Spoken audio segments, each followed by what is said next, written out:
uma guerreira de Divinópolis. A gente fala assim, eu conheço há muito tempo, Eliana Ferreira, vai. Glória e Silva. Eliana Piola, filha do Piola, que faz parte da história política aqui também da cidade, né? E Eliana foi vereadora, acompanhei muito de perto, na época trabalhava na rádio, o mandato da Eliana.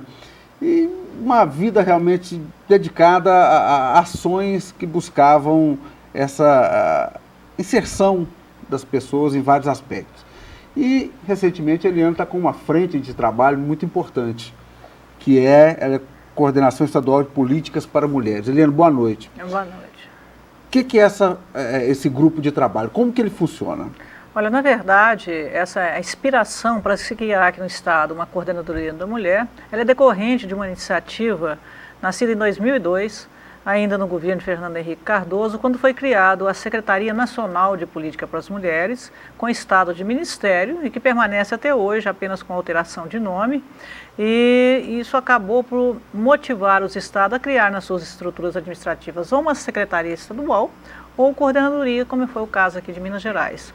E por quê? Exatamente para nós buscarmos mais um equilíbrio entre essas relações de homens e mulheres, considerando a desigualdade entre o gênero feminino e masculino. Eliana, eu sei que você tem acompanhado pelo Facebook, você está rodando muito, o Brasil todo, Minas Gerais, assim, de ponta a ponta. Qual que é a situação hoje em relação às políticas para as mulheres? A violência ainda é o maior problema? Sem dúvida alguma. Nós tomamos como desafio maior, né, erradicar essa chaga. Eu acho que não somente o governo federal, porque hoje o enfrentamento à violência contra a mulher ele pressupõe uma articulação absoluta em todos os níveis de poder, governo federal, estados e municípios, né? Mas esse é o grande desafio. Obviamente que há um olhar diferente e diferenciado em relação a essa violência, que sempre existiu, e o nosso desafio maior é desnaturalizar tanto quem pratica para quem sofre, que até nós mulheres que passamos por um processo de violência achamos de certa forma que isso é natural.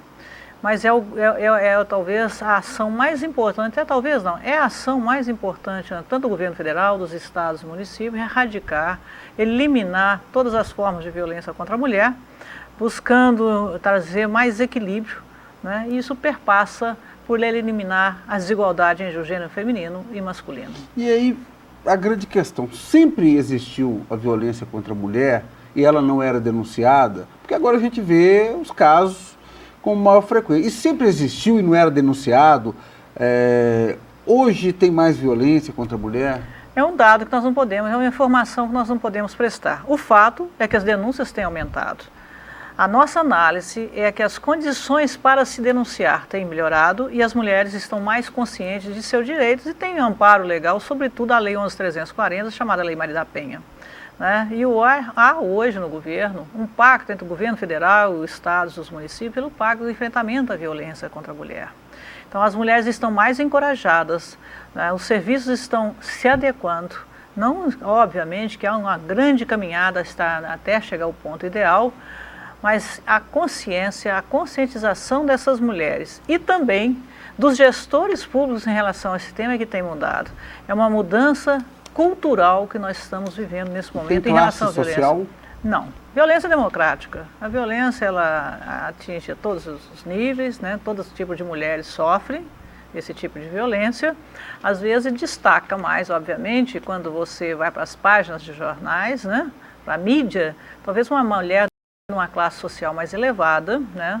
Às vezes ela chega ali num estágio bem avançado, porque essa mulher não busca ajuda, com a questão de status. E a camada mais baixa sofre mais pela dependência econômica do seu agressor. É isso, assim, a pessoa se vê aí sem condição de largar o marido, tem filho, e às vezes prefere ficar apanhando. Por relações de afeto. A dificuldade de se tratar desse tema, de enfrentar a violência, é exatamente o que nós estamos falando de relações de afeto. Ele é meu agressor, mas ele é meu marido. Ele é meu agressor, ele é o pai dos meus filhos, ele é meu agressor, mas eu amo e ela tem direito de amar. E não compete a nós, enquanto Estados, intervir nessas relações de afeto. Nós temos de empoderar, dar consciência a essa mulher e condições para que ela tome a melhor decisão, mas não intervir nessa forma de separação. É ela que vai tomar essa decisão. Você deve estar vendo, acompanhando, Eliana, exemplos dos mais variados. Eu imagino que você deve ver histórias chocantes. Sem dúvida. O que tem te chamado a atenção? Tem alguma história que para você, daquela assim, que no retorno para casa fica remoendo aquilo na cabeça? Olha, Evandro, não passa um dia sem ter uma história chocante, né? Porque a forma perversa, às vezes, que chega a isso, a forma perversa como essas ações são praticadas de violência em relação a essas mulheres. Também quando se trata de uma violência psicológica, porque não é só violência física, né? Essa violência psicológica ela é terrível, terrível porque ela não deixa cicatrizes externas. Ela não é passível de fazer um corpo de delito, um exame e detectar, mas ela acaba literalmente com a autoestima dessa mulher. Então são narrativas, se eu ficasse aqui nesse programa e mais casos, né? São vários, mas os ataques, recentemente a delegada de polícia da cidade de Belo Horizonte, da Delegacia de Mulheres, me ligava desesperada porque um companheiro havia retalhado sua ex-mulher. Como você prepara um peixe para ser retalhado, né, e temperar, assim, mas uma coisa tão absurda que a gente custa imaginar. Mas também tem casos muito positivos da forma de reversão desse processo. Porque hoje, a forma de trabalhar esse enfrentamento da violência, nós não trabalhamos apenas com a repressão. Olha, aumentar o número desses equipamentos, das delegacias, prender, não. A nossa visão é muito diferente hoje. É isso que eu queria saber. É possível pegar ali um caso complicado da mulher que apanha, realmente que tem a pressão psicológica, a agressão física, é possível recuperar essa família? Sem dúvida alguma, nós temos tido situações extremamente exitosas em alta escala. Em altas escalas, né? Depende de um trabalho, obviamente o poder público também tem mecanismo de amparar, de acolher, né, a rede de proteção social e envolver outros atores.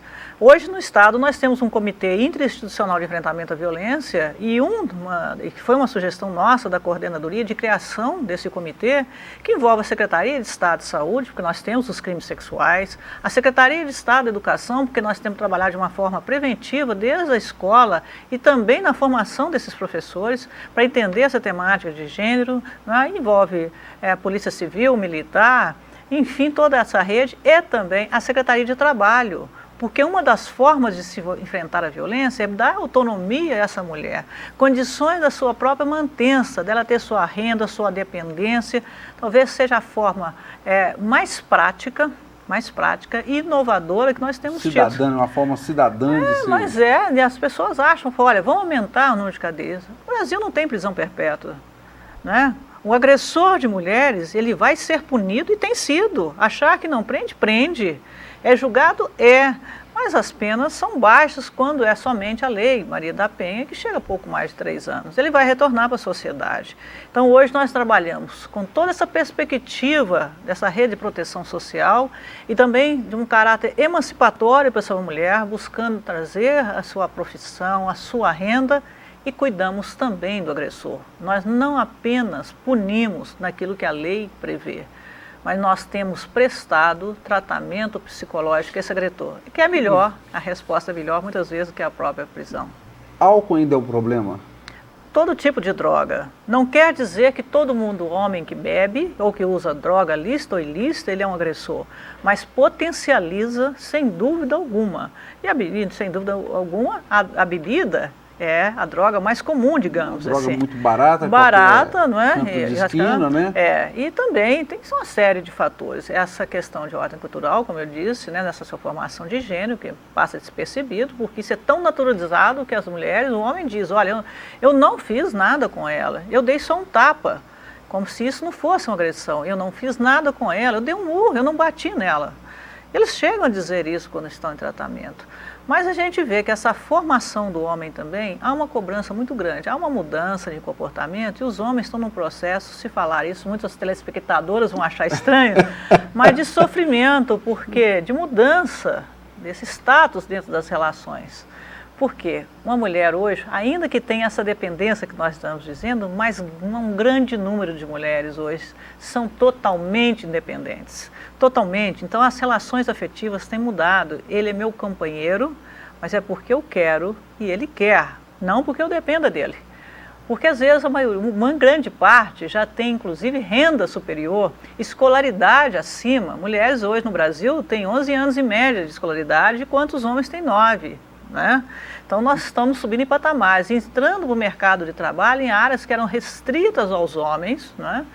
Isso acaba gerando um sofrimento, ele e ela, mas quem é o carro-chefe às vezes é ela. Basta dizer que mais de 30% das famílias brasileiras são chefiadas e somente por mulheres, e outro tanto pelas mulheres acompanhadas de seu marido.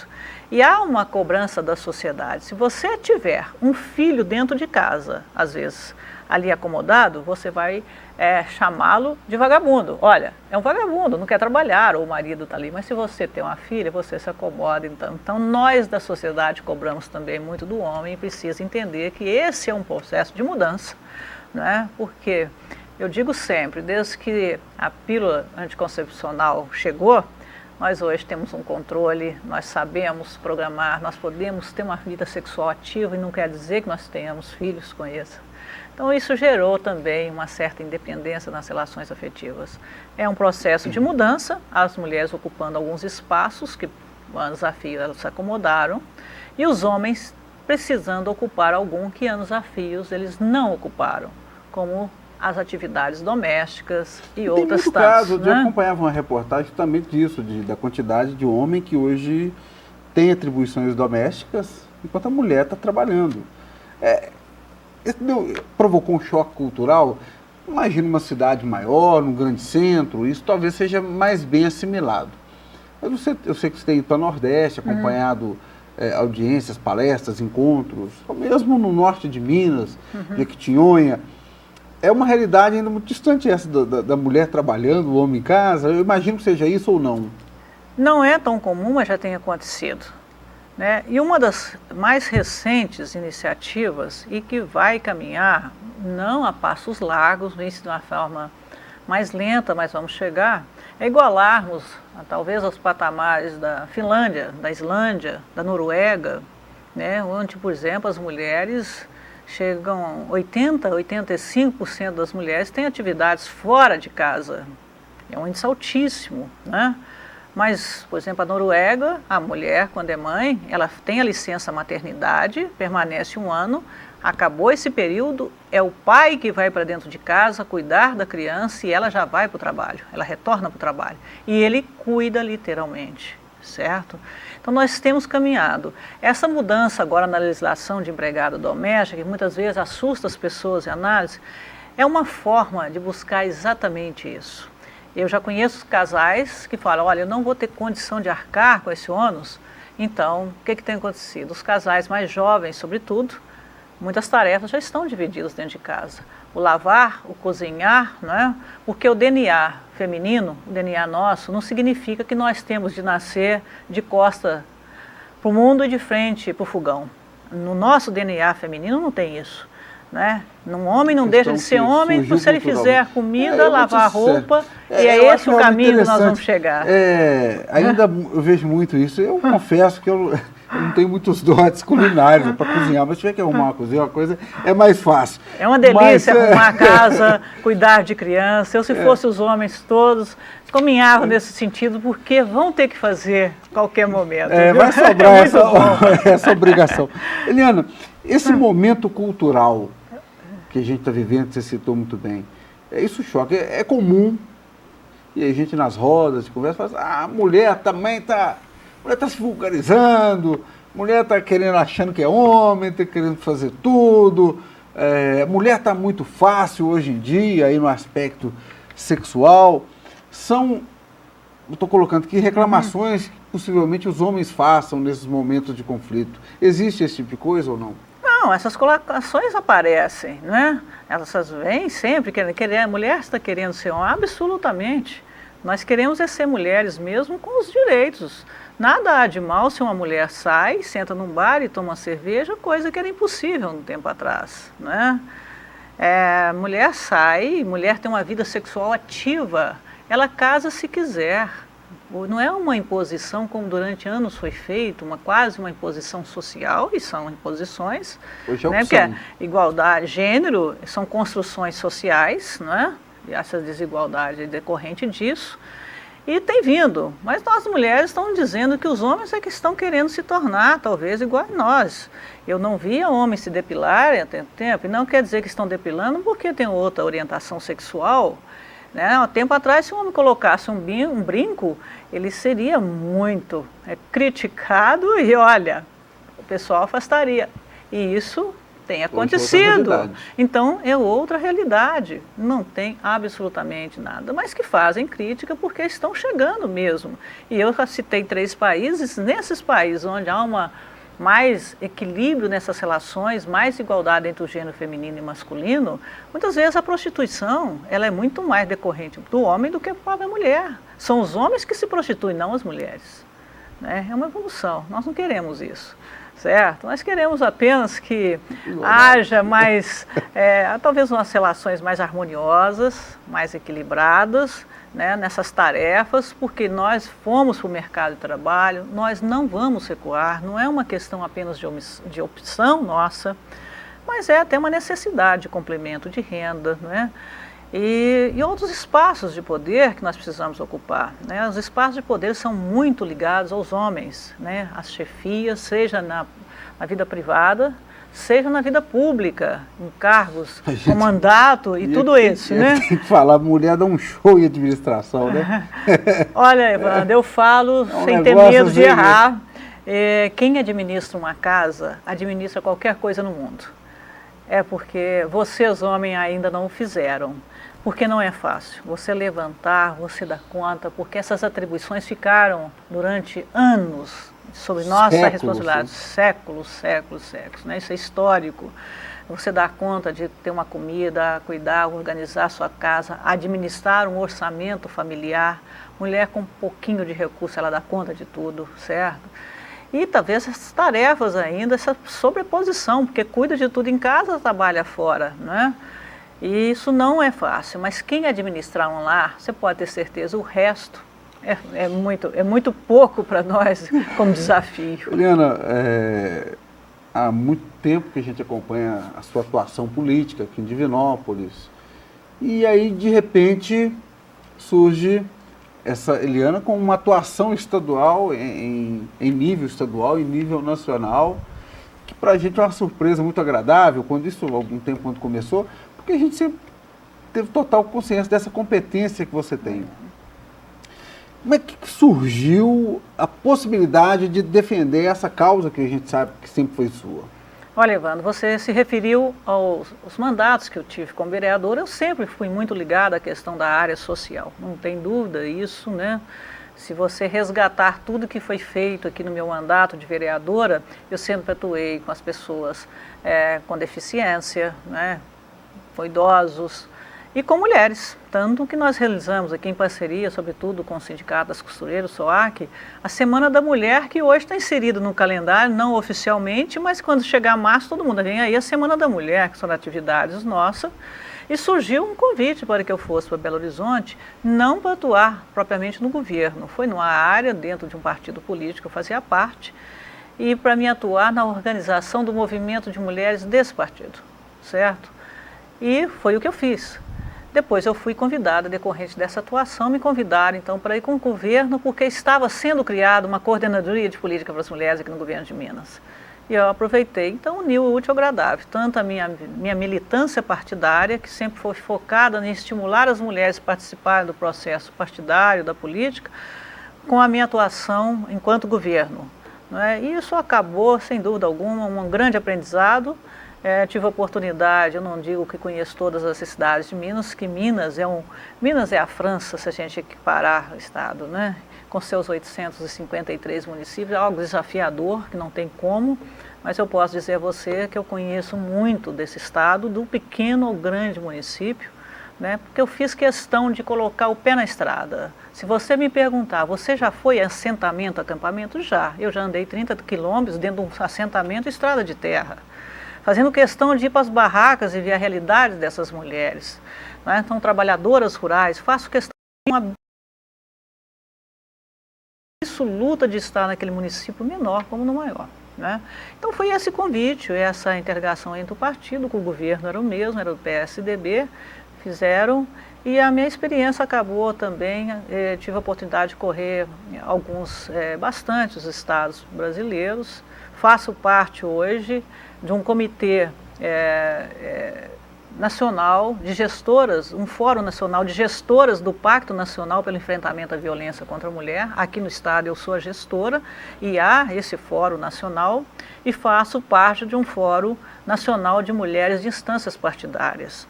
Então, tanto a militância quanto o trabalho em si acabaram convergindo para uma área só, que é a atuação da mulher. Isso foi muito bom para mim, me trouxe muito conhecimento e eu aproveitei.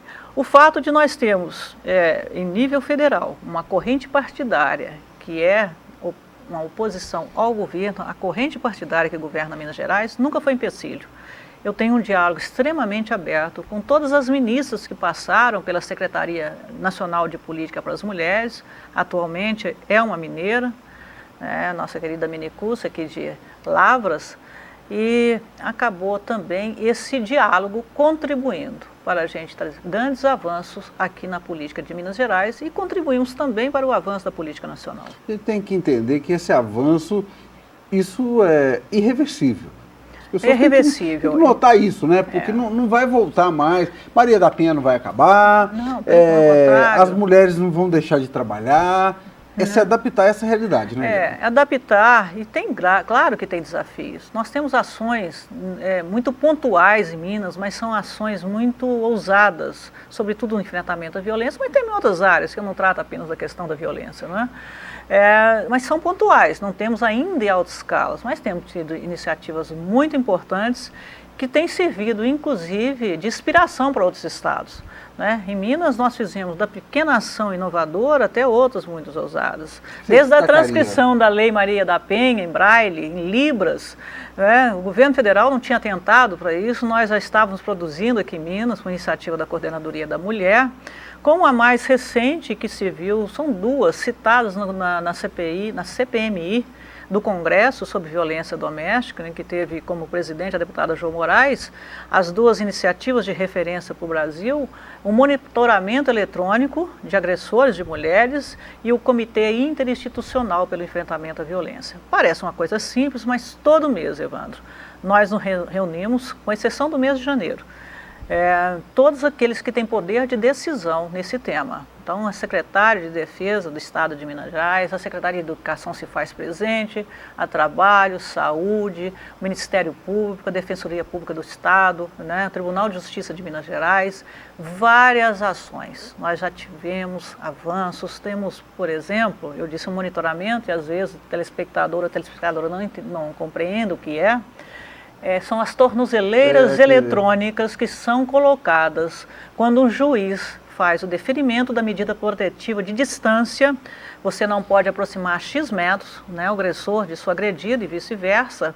Então é perguntado à mulher se ela gostaria que seu agressor fosse monitorado, porque é uma medida de proteção a ela e é uma decisão dela. Se ela disser que sim, então tem toda a orientação, essa tornozeleira é colocada nele e ela utiliza um rádio. O sistema é GPS, há uma central de monitoramento. Que acompanha isso tudo em tempo real. Programa em tempo real. É extraordinário, certo? E tem dado uma resposta. Mas nós não ficamos apenas num avanço tecnológico para aplicar a Lei da Maria da Penha. Aqueles homens que são monitorados eletronicamente, eles também são inseridos em grupo de acompanhamento psicológico. Esse é o diferencial. E tem dado, a resposta é muito positiva. É nisso que eu queria chegar. A gente acompanha aí pelos jornais, principalmente esses tabloides mais sensacionalistas, aquele drama dos casos de ciúme. Acompanhei semana passada, vi num dos jornais, minha mulher me chamou de corno, eu matei. Essas coisas. Quando a pessoa nota que já existe uma relação, que o ciúme começa a extrapolar, é possível buscar, antes de se chegar a ser uma questão judicial, se buscar uma alternativa nesse sentido? É possível, existem espaços, Hoje nós temos a assistência social, seja CRAS, seja CREAS, mas nós temos centros especializados, não todas as cidades, obviamente, porque isso é uma decisão municipal, o Estado colabora, né, o governo federal colabora, mas é uma decisão do município de ter um centro especializado de atendimento à mulher em situação de violência, não é? Mas a rede, está aí a rede de assistência social todinha, ela pode e deve procurar, né? Às vezes as mulheres têm dificuldades, mas esse é o momento exato, quando ela está passando por um processo de violência psicológica, né, moral, muito antes de chegar às vias de fato à agressão. Se todas as mulheres que entram nos processos buscassem essa ajuda nesse estágio, nós teríamos e evitaríamos coisas muito mais graves e até óbitos, né? Até homicídios efetivamente.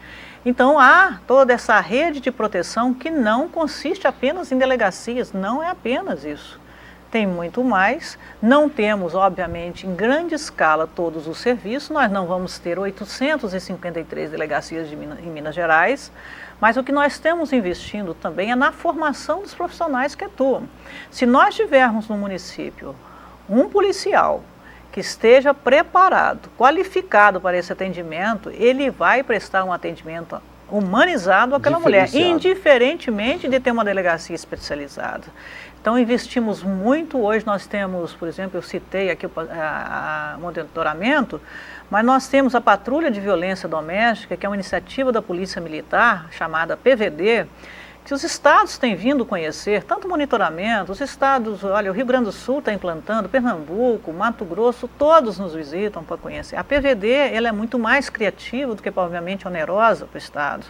São policiais treinados, com viaturas próprias, né? Quando a polícia é acionada no 190, eles comparecem no lugar do conflito, eles já estão treinados para orientar o que essa mulher tem que fornecer de informações, se ela vai ser retirada, levar o que é necessário, né? E depois eles retornam de alguns dias, que a gente chama da segunda resposta. Bate a porta e pergunta, está tudo bem? Ou seja, a vítima sabe que o Estado não esqueceu dela e o agressor sabe que o Estado não esqueceu dele, né? Então isso é um controle que tem dado resposta, a reincidência tem caído, não temos ainda em todos os lugares, porque a nossa base territorial de iniciativas é a região metropolitana de Belo Horizonte, porque é mais próximo, é mais fácil de corrigir aqueles erros que a gente precisa fazer, para depois haver a expansão em todo o estado. Mas temos caminhado. Mas Divinópolis, que a gente tem uma grande audiência aqui na região, a gente tem a delegacia, a gente tem o privilégio de ter delegacia, tem CRAS, tem CREAS, que são alternativas para as pessoas, não é isso? Sem dúvida alguma, nós temos essa rede e outros municípios, né? Hoje há uma possibilidade, inclusive, de delegacias ter um caráter regional. Inauguramos agora recentemente uma delegacia em Nova Lima, que ela atende 3 municípios. Ela tem um caráter regional. É uma tendência a regionalizar serviços. É uma tendência que o abrigamento, né, que é uma discussão agora desse ano, nós vamos focar principalmente esse tema, eles também, esse abrigamento, ele tem um caráter regionalizado. Assim como funcionam os consórcios de saúde, temos consórcios para a questão do enfrentamento à violência. Muito bem, estamos chegando ao final do programa. Eu não poderia terminar o programa e deixar de fazer 2 perguntas. Primeiro, a gente acompanhou e a gente pôde ver a primeira questão. É o seguinte, a gente pôde ver o tanto que você é querida, estimada e considerada. No ano passado você teve um problema de saúde e a gente acompanhou assim, uma comoção mesmo, as pessoas todas solidarizando e querendo notícia, querendo saber, e mostra o carinho que a população tem com você, né? Saúde, tem a correria, mas tem os momentos também agora de cuidar de você, não é? Só cuidar dos outros, né? Tudo tranquilo? Tudo tranquilo, eu não tive um probleminha, eu tive um problemão, né? Mas eu tive um AVC hemorrágico, fiquei praticamente 30 dias em hospital, mas tive, além da proteção divina, sem dúvida alguma, um atendimento médico imediato e contei com a grande força dos amigos de todos os lados, eu não posso dizer, mas desse país. Foram mensagens, orações, e é por isso que eu estou aqui agora. A causa é nobre, você ajuda muita gente. Fizeram a corrente. E a segunda questão, que aí já é nos meandros políticos, das conversas políticas em Divinópolis, a gente vai falar, a Eliana Piolo é pré-candidata a deputada estadual nas eleições desse ano. No momento hoje você não tem candidato, você tem pessoas que vão disputar as convenções, são os pré-candidatos. Você é pré-candidata a deputada estadual? Olha, Evandro, eu coloquei o meu nome à disposição do Partido Trabalhista do Brasil, o PTdoB, que é o partido hoje que eu faço parte. Eu coloquei meu nome como uma pré-candidata a deputada estadual. Né? Tem toda uma razão de ser. Acho importante a participação de mulheres, eu tenho trabalhado muito, estimulei muitas candidaturas, várias prefeitas, nós temos inclusive deputadas candidatas. Eu acho que esse é um momento, não meu, com a questão somente minha, mas com a demanda de Divinópolis e da região, com mais representatividade no Parlamento Mineiro. Eu acho que nós podemos ter mais deputados que sejam reeleitos, os que já estão aí. Nós temos 3 deputados aqui na região Centro-Oeste, né? Um de Divinópolis, que é o Fabiano Tolentino, e torço para que ele seja reeleito, né? Mas nós temos no sul de Minas 7 deputados. E aí nós queremos ter os mesmos resultados que o sul de Minas às vezes tem. É o momento desse Centro-Oeste se fortalecer, é o momento, acho que nós mulheres podemos dar uma contribuição. Portanto, eu coloquei meu nome como uma pré-candidata a deputada estadual. Vamos para a convenção e vamos ver se seja homologado. Muita gente mandando mensagem, mandando abraço para você, mas muita gente não está colocando nome nas mensagens, então a gente só registro. Tem uma mensagem aqui da Nilva, da Câmara, falando que bons tempos de Câmara Municipal. E muita gente que mandou um abraço, mas não põe o nome. Diana, muito obrigado pela presença, Evandro, parabéns por esse trabalho. O espaço está aqui sempre aberto para a gente defender essa causa que é tão nobre.